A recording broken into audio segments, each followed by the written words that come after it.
তবে এখানে কিছু ভৌতিক ব্যাপার স্যাপারও আছে। মাঝে মধ্যে দেখা যায় এই যে গাছগুলো দেখতে পাচ্ছেন, এই গাছের ডালগুলো হঠাৎ হঠাৎ ভেঙে পড়ে। আবার মাছের চোখ নাকি লাল, ঢেকির অত বড় মাছ দেখতে পাচ্ছেন। পাশে শ্মশান আছে, এখানে অনেক ব্যাপার স্যাপার থাকতেই পারে। বন্ধুরা, প্রচণ্ড তাপদাহে পুকুরের একটা সন্ধান পেয়েছি, সেই পুকুরে গোসল করার জন্য যাচ্ছি। আমরা এখন রওনা হয়েছি, এই তো হরিনানপুর বাজারের মধ্যে আছি। আমরা আজকে যাব পূর্ব আবদালপুর শ্মশান ঘাটে। ওইখানে একটা বড় পুকুর আছে নদীর মধ্যে।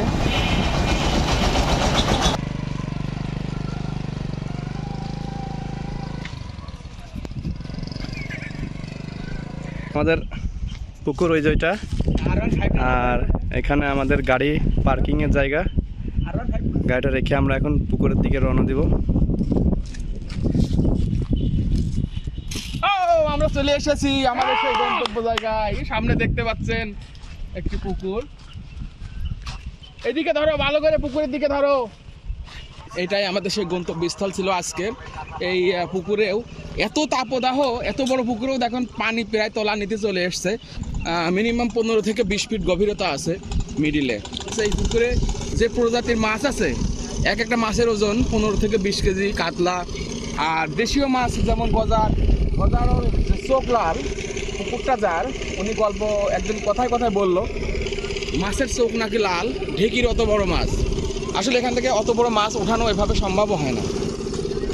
তো দেখেন এখানে গরমের দিনে গ্রামের যেই পরিবেশটা ফুটে উঠেছে, ছেলেপেলেরা সব দূর দূরান্ত থেকে এসেছে নাইতে। আমরাও ইনশাল্লাহ নাইতে নামবো। হ্যাঁ, প্রায় 3 কিলো পথ অতিক্রম করে এসেছি এই গোসলটা করার জন্য।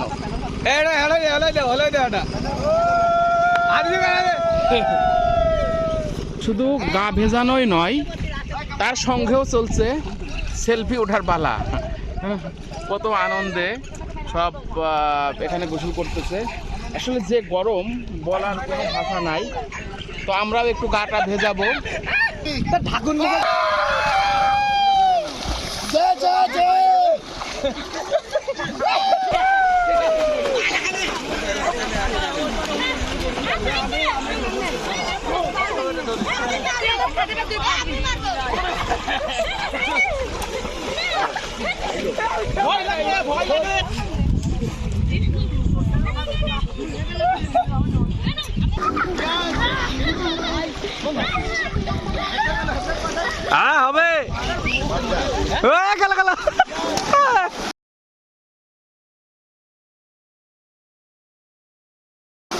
হবে কাকা মারা তোলে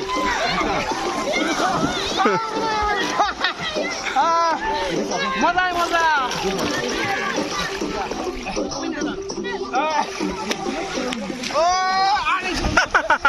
মিস মিস ও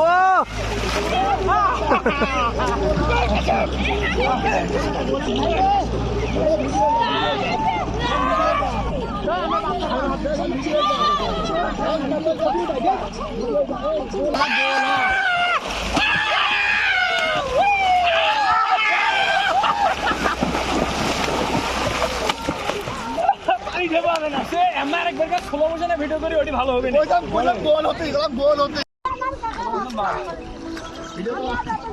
সবার তো মুখ নিবি। বন্ধুরা, এই গরমের মধ্যে ঠান্ডা পানির মধ্যে ঝাপাঝাপি লাফালাফি সাঁতার কেটে গোসল করার মজাই আলাদা। আজ অনেক সময় ধরে গোসল করলাম এবং অনেক বিনোদন নিলাম। তো আমরা যতটুকু না জানালেই নয়, এই পুকুরটা দেখতে পাচ্ছেন আমার ডান সাইডে ওই দূরে, ওইটা হচ্ছে শ্মশান, যেখানে হিন্দুদের দাহ কার্য সম্পাদন করা হয়। এবং বাম সাইডে দেখতে পাচ্ছেন এখান থেকে এই যে অসংখ্য শালিক পাখির বাসা পাহাড়ের মতো দেখা যাচ্ছে এখানে। তবে এখানে কিছু ভৌতিক ব্যাপার স্যাপারও আছে। মাঝে মধ্যে দেখা যায় এই যে গাছগুলো দেখতে পাচ্ছেন, এই গাছের ডালগুলো হঠাৎ হঠাৎ ভেঙে পড়ে।